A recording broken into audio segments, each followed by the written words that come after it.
zan mana wasiya da su. Wallahi azim idan ka rike su ko baka roki Allah akan bukatar ka ba, sunna ce ta Allah, Allah zai biya maka. Kaga na farko mutumin da ke yawan salatin manzon Allah sallallahu alaihi wasallam ko bai daga hannu ya ce ya Allah buɗa min a kasuwanci na ba, Allah ka sa na samu aiki, ya Allah ka bani kaza, wallahi ko bai ba in yi shagaltu da yawan salati Allah yana amsa masa. Shi Allah sai ya biya maka. Duba littafin Jala'ul Afham fi fadlis salati wa salami ala khairil anam.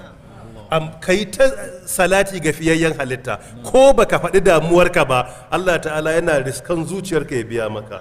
Na biyu yawan istighfari, astaghfirullah astaghfirullah ko astaghfirullah wa atubu ilai, astaghfirullah wa atubu ilai. Mai yawan istighfari ko bai faɗi damuwarsa ba, Allah yana biya masa damuwarsa.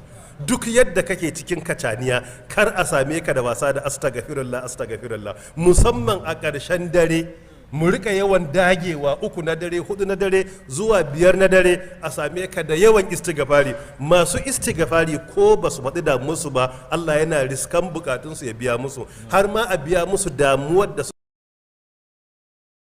ma Allah ya san akwai da sai ya biya musu. Na uku yawan karatun Qur'ani, yawan karanta Qur'ani babu dare babu rana. A buɗe Qur'ani a karanta daga cikin kirji, a kunna karatun Qur'ani ana ji. Masu yin wannan al'amari manyan mutane ne a wurin Allah. Waɗannan harkoki guda uku duk yadda muka shiga kacaniyar duniya